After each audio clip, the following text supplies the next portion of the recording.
Welcome to race number 2, and unfortunately, welcome to what is a sprint weekend. I forgot. I thought I could disable sprint weekends. Apparently, I couldn't. There's probably something I missed somewhere. So, at least this season will have sprints, I guess. Anyway, last run of SQ1, Hadjar moves up from P19 to P17. So, you see on P20, I didn't have as much luck either, but still continuing on the lap. Not much luck with the banker lap, I should say, because we were pretty much dead last. I think I messed up one of my attempts, but still decided to finish the lap.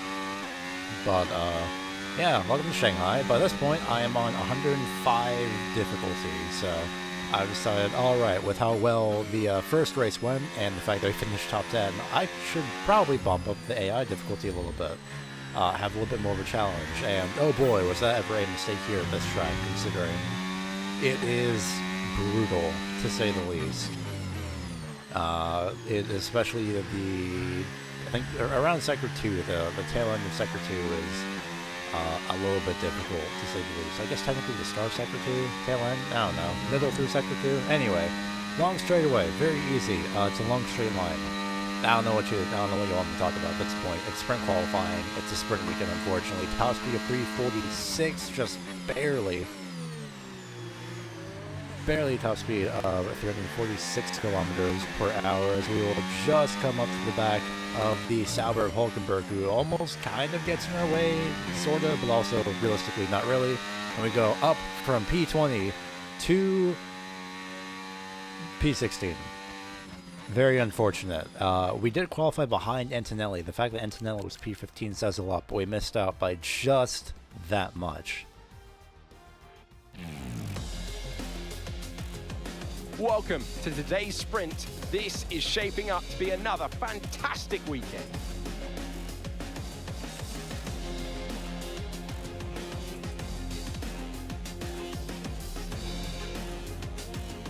We're here in the Yangtze River Delta today, home of the 16 corners that make up the Shanghai International Circuit. 54% of this 3.3 mile lap is taken at full throttle, and we'll be getting up to speeds of around 200 miles per hour with DRS assistance down the back straight before the cars break into the tight hairpin at turn 14. Let's run you through the drive the grid order for today's exciting sprint. Lando Norris will lead us away from pole position, edging out Max Verstappen, who will start from P2.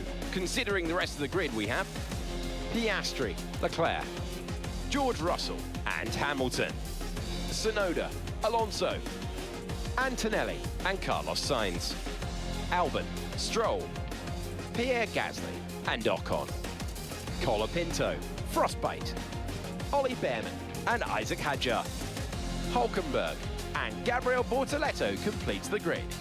And with preparations almost complete, let's head trackside for today's sprint.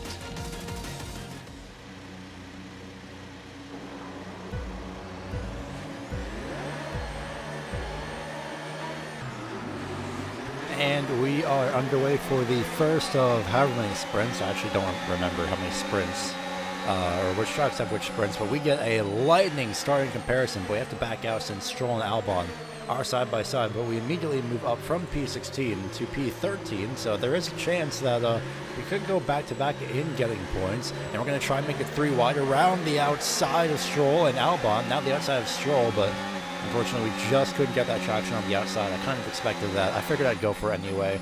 And we're going to go for a double overtake here and make our way already up to P11 just on the opening lap. That's if we can get by Alex Albon, who tries to swing by to our line, but we'll try and swing around the outside as up ahead it's Sainz side by side with Antonelli, which is a sentence I would never think I would say at all, but through this section here, it is brutal. I don't know why the AI can get slightly better traction unless they're side by side. Like right up ahead, we just go a little wide and nick the curb, but everything's fine, all things considered. Sainz does end up getting by Antonelli, which is another sentence I never thought I would say. We're kind of stuck behind Albon right now, but the chance for scoring points is there, as they're going to deploy the batteries, so will we. We're trying to stick with Albon. And we might try and go for a move here since we have Albon directly in front of us. going into the very tight hairpin. I back off using the battery a little bit since Antonelli and Albon are going to go side by side. Look at this open space for me, though, as we'll go around the outside. Double overtake through the hairpin, perhaps? I would think so. And just like that, Antonelli, not on the best of starts, goes down 2 positions. We go up to P10 by the end of the first lap. And hey, look, who's ahead of us? Sainz. I think we've seen him somewhere before. Of course, up to lap number 2, where the DRS has been enabled. We are just about a 10th out of range from Carlos Sainz, so we're not really going to be able to get any advantage with DRS. So we have DRS, I believe, the car in front of him, which is Alonso, but with Antonelli having DRS behind us, as well as a lot of battery, we're just not really going to try and fight it here down the main straightaway, or the back straightaway, technically. We will have DRS going down the pit straight, which is a little bit better for us, all things considered, so I decided to do the fun tactic of just not trying to fight it, because why would I? So here we have the DRS detection, and then we go a little wide. That would definitely be track limits in real life, but not the best corner exit, but we do have the overspeed. Do we have enough of it to get down to turn 1? No, obviously not. I'm not going to lunge from back here. Are you kidding me? I'm not that crazy. So we move on down towards trying to stay ahead of Alex Albon, trying to get back in range of Antonelli as I go hard on the brakes, trying to carry as much speed as possible. We are in range of DRS, cross the detection line, and we'll try and see if we can get anything on Antonelli, or at least defend from Alex Albon in some way. As we make our way down the main straightaway on lap number 3 once again. Very riveting stuff, but even with DRS for us, Albon does have more battery than we do, so he doesn't have enough to get fully past us, at least. He has enough to get alongside, but not around, and we have enough of a gap to Antonelli to where we can still stay within that 1 second. I say enough of a gap, that doesn't really make sense, but we're going to roll with it anyway. But of course, we're not going to get anything from Antonelli here this time around. Just DRS, trying to get away from Albon is the main thing by this point. Stick within range of Antonelli, hope for a mistake. As we go now down to the next lap, do you see a pattern emerging yet? Because I sure do. This is the only actual passing opportunities that exist around here, especially for Albon, who does get by us. He's going to try and chop off our nose, but he does cut the hairpin, hilariously enough. That would be also track limits in real life, and it was a pass attempt, and it was almost fully completed, but he did not shut the door fully like he should have, and we're not going to stick with the run down the straightaway this time because we're just staying ahead of Albon again. A lot of the same on lap number 8 now, this time just about, not exactly halfway, but a little bit beforehand. Albon again with DRS, a little bit of ERS, but we have both closed up to Antonelli. I lock up one of the front tires, if not both, but I do stay alongside Albon, try and play a couple DRS games here. Stay to the inside with the apex. That's going to force Albon offline, and we will try and just run for it as much as we can to prepare for the next lap. And well, information on Leclerc. Right, they've got a serious car issue. It looks like they're retiring. Unfortunate for Leclerc, but good for us because that is going to bring us into P11 this time. At some point, we do get passed by Gasly. I think Albon did follow the pace. There's a lot of nothing. It's a sprint race. I don't know what more you want from me here. I mean, there's not much to showcase here, as we do get a little bit loose on corner exit. This is one of the most challenging corners, I feel like, for the circuit. I don't know when to put the power down. It is annoying. Ocon's going to get by us with ease. I'm going to try and stick with him a little bit, deploy a little bit of battery, just to make sure I stick with him DRS range. Not even do that, but just at least go into the slipstream and just stick with Ocon. I say Albon. Sticking with Ocon, a bit more important. The Ferrari luck strikes again. As hilariously, Hamilton is actually third, as if you look on the mini-map here, as we'll get a little bit loose there. Trying to stick with Ocon, but it doesn't really matter because, well, points are top 8, not top 10, so I'm trying to at least prove to myself that we can get top 10, and, well, I kind of fumble it there with the corner, so not really the best, but otherwise a very uneventful sprint race. As we'll move down now towards the checkered flag, we are ahead of Hadjar, keep in mind. Hadjar did also make his way up through the field. Luckily, he was clearly behind us. So, a 12th and 13th place spot for the both of us. No points, but we do survive. All right, race over. Take care of the car on the way in. So we move to the finishing results where Tsunoda finishes in P6. Everyone who started top 8 basically finished in the top 8, except for Antonelli. He started 9th, he finishes 7th. 3 cars did DNF in that race, but none of which triggered a safety car, so again, doesn't really matter. As per usual, I'm attempting my last lap qualifying shenanigans to try and set the fastest lap at the end of the qualifying section, except this time I carry way too much speed, go wide, and already by that point the lap was over, so yeah, starting P20 provisionally.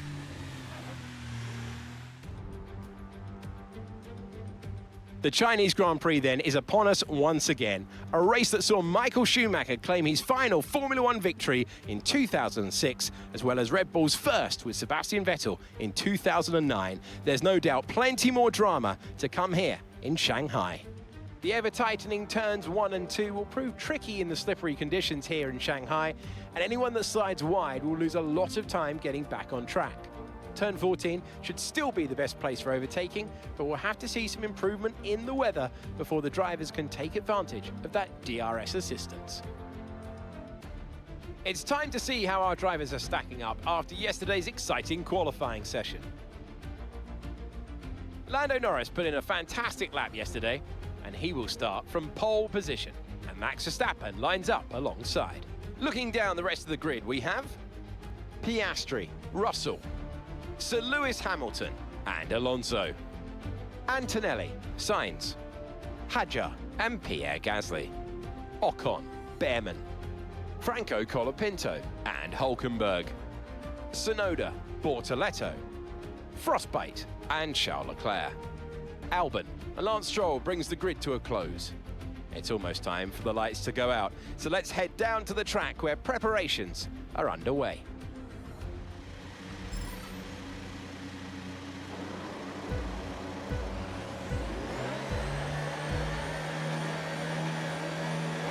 Well, it is raining now in Shanghai. We had both Sabres out-qualify us. We are technically starting ahead of a Ferrari. Everything is all out of order at this point. We would have started P20, but Leclerc, Albon, and Stroll having all penalties for assuming parts changes after qualifying had solidified them to be in behind me.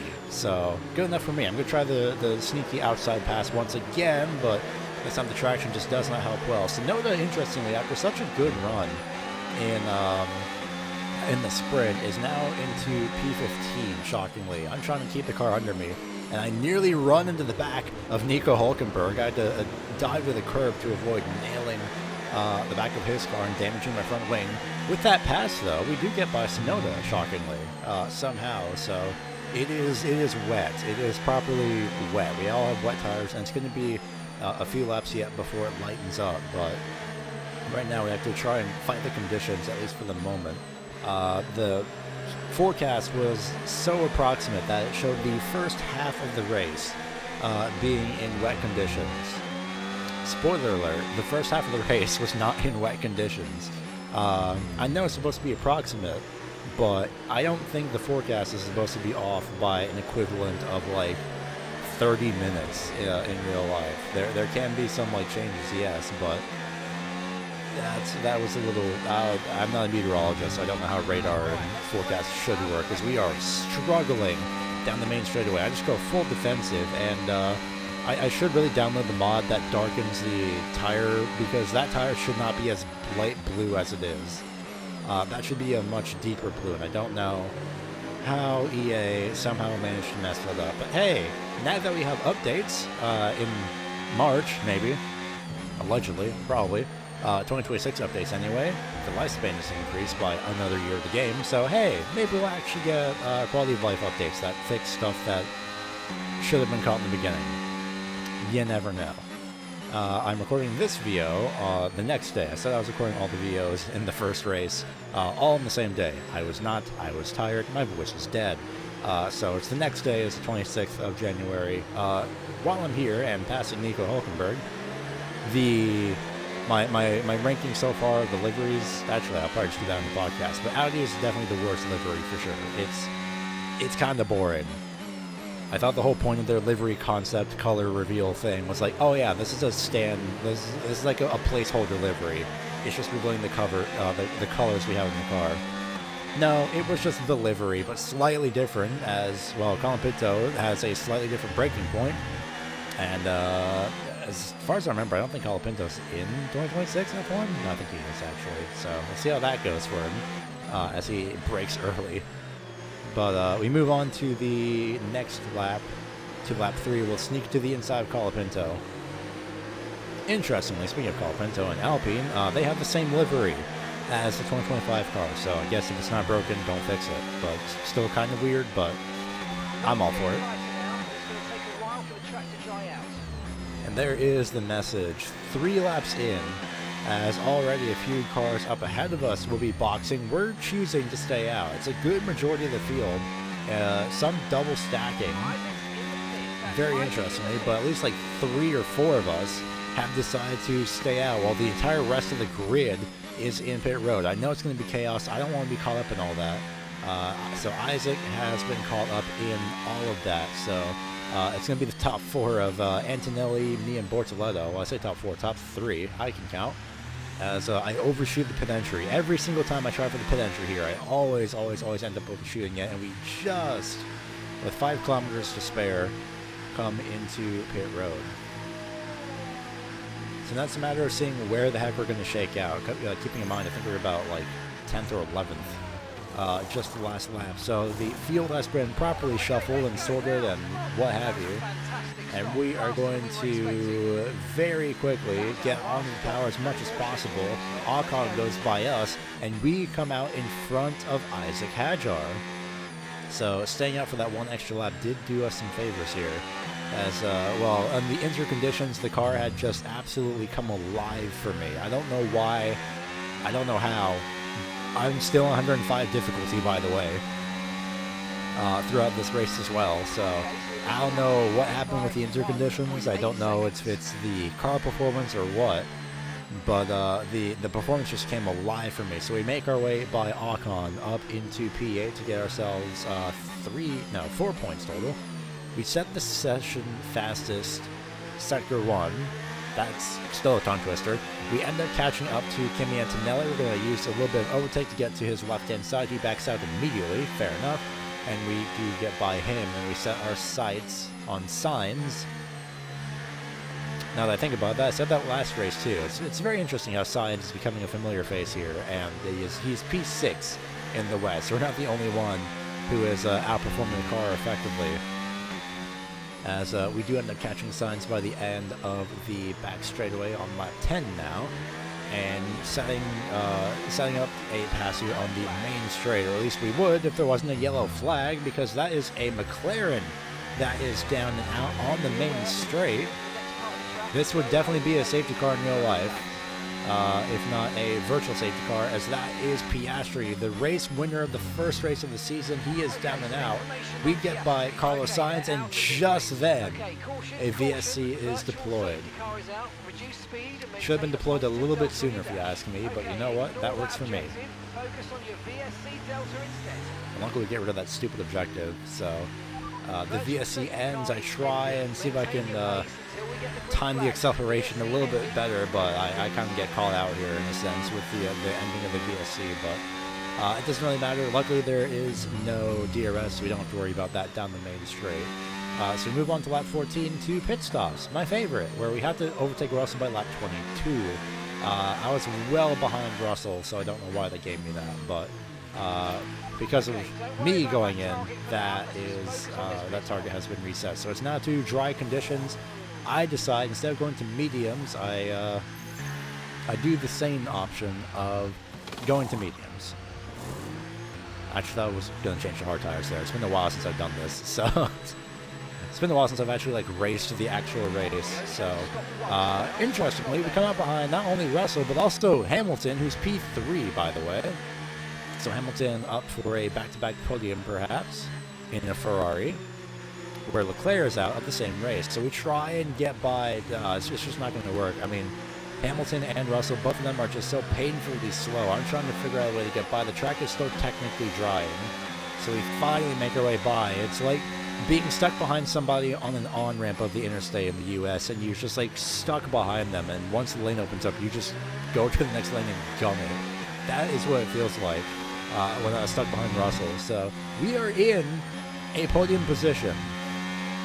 Maybe not for long, but I mean, the car's come alive in intermediate conditions, so surely it'll come alive in dry conditions after I fumbled it in qualifying. So who really knows? But we are on medium tires, they are on hard tires, and I'm still struggling a little bit with grip. But I'm trying to just get out of DRS range by this point. It doesn't work out. As we move to lap 18, and Hamilton is in DRS range, so I kind of expected this, to be honest. So we're not really going to fight Hamilton too much. Russell also has DRS, so whether or not he makes it to the inside, he does, just barely, but we do manage to, we do give him space, but we stay on the outside lane, and Russell not able to capitalize on getting up to P4, so we'll stay ahead of him for the time being. As we move through to lap number 20, I get the tires on the curb, slide sideways, and we just get avoided by Russell. Thank goodness, but, well, didn't want to get past like that for P4, but better than completely DNFing us. Now Gasly is going to catch up to us and pass us in an Alpine. As he locks up, we have to go to the outside. We just barely, I think, make contact. But Gasly locks up his right front. That's going to allow us to get to the inside. Can we at least keep the nose there? No, not really. I kind of wish I should have, but all things considered, we do have DRS down the pit straight. We have Sainz behind us, Antonelli's behind him. So it's the three cars on medium tires that are kind of battling out for position for at least P5 in this instance. But I just can't really find a way around Pierre Gasly. I try and look for a gap, but it does not exist enough in time. So here comes Carlos Sainz to get by us as well, and we are getting regulated back to normal Racing Bull conditions as we just break in time. And we'll see if we can actually poke the nose up to the right-hand side of Sainz, but nothing doing yet. He does have a little bit of a slow acceleration, so we back out a little bit, try and get a better run here, deploy a little bit of battery. At least I would think I would deploy a little bit of battery, but trying to go purely on DRS, look to the inside, and no, it's just not gonna, it's not worth it. We are about halfway through the race by this point anyway, so I'm trying to find ways to get it back around, but nothing doing as of that. But we do manage to get up to top speed here into the hairpin. And this time we'll have the nose up to the right-hand side of Carlos Sainz just the next lap. And we'll back out. We got DRS, and we'll switch back in the final corner, deploy some DRS, activate, or deploy ERS, activate DRS. And if that was for the finish, that would have been great. Unfortunately, this is reality, and we still have half the race to go. As Sainz will battle us back down into the hairpin, we'll battle him back in the braking zone. In fact, we'll outbrake ourselves. And I just try and keep the power on there just to make sure at least stay within the second here. That's why I'm deploying a little bit of battery. So we do stay within the second, but then eventually we do drop out of DRS range. I kind of fumble the entry line there as Antonelli nearly runs me off the track.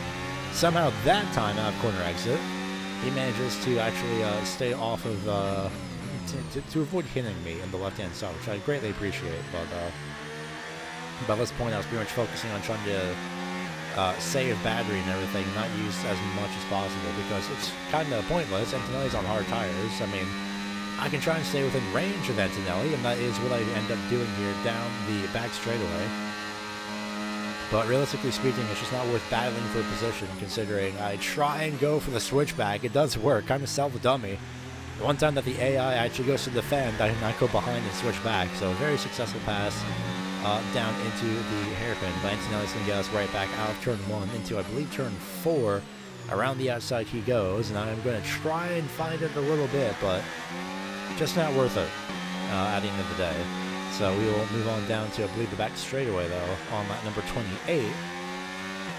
And we're trying to catch up to Antonelli, and again we lose traction here, and I don't know why. I think I just had too much steering, too much throttle, so we do lose a lot of time between ourselves and Antonelli. That allows Tsunoda and Ocon to catch up to us. We are swiftly getting regulated back to regular V-car positions of just outside of the points. And I'm trying to at least stay within range of Tsunoda, but it is just not proving to be successful. So we have a whole line of cars. Alonso comes up from out of nowhere to P10. very interesting that Alonso is back battling us for P9 once again, kicking off the battle that ended in Melbourne, kicking it back off in Shanghai. He'll be hard on the brakes. We'll stay around the left-hand side. That would also be track limits in real life. Interesting how the AI cuts the hairpin there. I wonder if they would do that on strict track limits or not, but we do stay ahead of Alonso for the time being, but then he'll get us right back on the straightaway.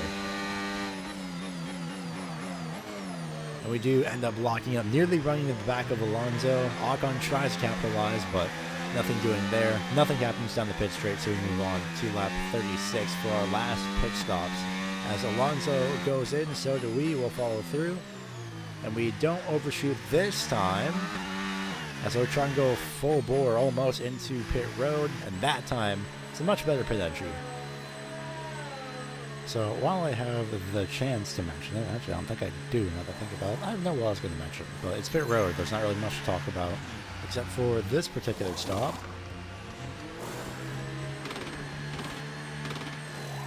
As they were slow on, I think, both rear tires. Yikes.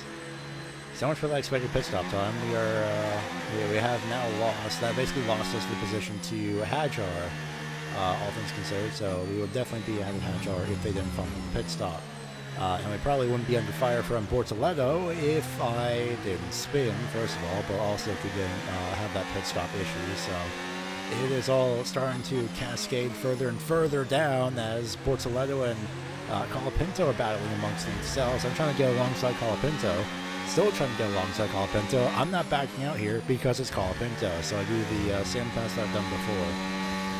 But unfortunately, Colapinto answers back literally the next time around and gets by us. I'm not going to try and fight it on corner entry because we'll have DRS.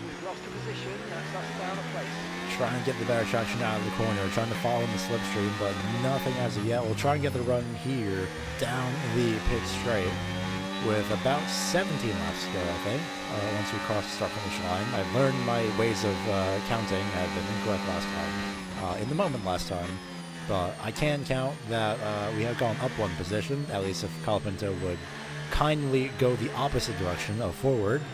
But we'll stay side by side with him throughout the opening first couple of corners, and we'll try and deploy, well, I would say try and deploy battery, but Colapinto does it first on corner exits. Somehow he has more traction than we do, and Colapinto is fighting hard for P13. The next lap, Hulkenberg catches up to us. I try and switch back, but we hit him in the back of the car, and that gives us a little bit of front wing damage. So I decide to just continue staying out, try and fight it, but that's going to lead to a little bit more contact, but no further damage. But man, that is utterly annoying. So by this point, we still have the front wing damage. Actually, it might be incorrect. I believe by this point we did repair the front wing. Yeah, we did. I actually forgot. So we do have more damage thanks to Albon basically brake checking us. However, we have been saved by a safety car. Red Bull is out, at least temporarily, at the hairpin. And this is us trying to get back to the lead lap, trying to get back to the field. This is a little bit insane, if you ask me. Kind of wish that F1 actually had a provision in the actual rule of the safety car should slow the fuck down to actually have the entire field catch up, but guess not. I don't think that's a thing in F1 to actually willingly let the entire field catch up. I don't know, but we do catch our way up. We are on soft tires versus everybody else, and we are about to carve our way through the field as up in front of us, quite literally, Alonso has an engine going. He swerves, and we just managed to avoid him. That is a heart attack I did not need. So we are one step closer to the top 10. Luckily not one step closer to the edge, or else we would be about to break the front wing, which I would rather not have right now, as Hulkenberg tries to defend against Colapinto, but can he defend against a Racing Bull directly behind him? No. No, he cannot. He's in this Albert. Of course he can't. We have both ERS and the DRS will switch back to the inside earlier this time. And we'll get through with ease up to P12 and set our sights on what's effectively Tsunoda, who is in 10th place. Tsunoda not having the best run right now. He is holding up Bortoleto by the looks of it here. And we will catch up to both of them down the back straightaway. Coming to 2 laps to go. We just overshoot the corner again this time. But we do managed to stay ahead of Bortoleto. In fact, I decided to back out here to headcan and give him back the spot since I figured it was only fair. So Bortoleto has DRS, so do we. We also have a little bit of battery. We are basically at 0% battery with 2 laps to go. I know we're faster than both Bortoleto and Sonoda. Again, we are on soft tires. They did not box for new tires. Sonoda leaves the door open, and finally we are in the points alongside Hadjar in P9. And as we come across, Lando Norris goes across the start-finish line for the win as we go through the last corner. Last couple of corners. Hadjar finishes 9th. We'll finish in 10th. It is a double points day for Racing Bulls, and they still continue that point scoring streak. Okay, pick up rubber and bring it home.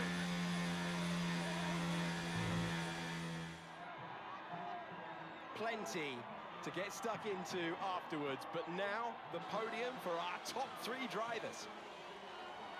And Lando Norris holds the trophy aloft. Well, after that chaotic race, here is just the top 10 because that's really all that matters. But after we move from P17 to P10, Gasly moves from P10 to P4. So Gasly literally dragging the Alpine up the order. I will leave you with the points as we'll look ahead to next week with round number 3.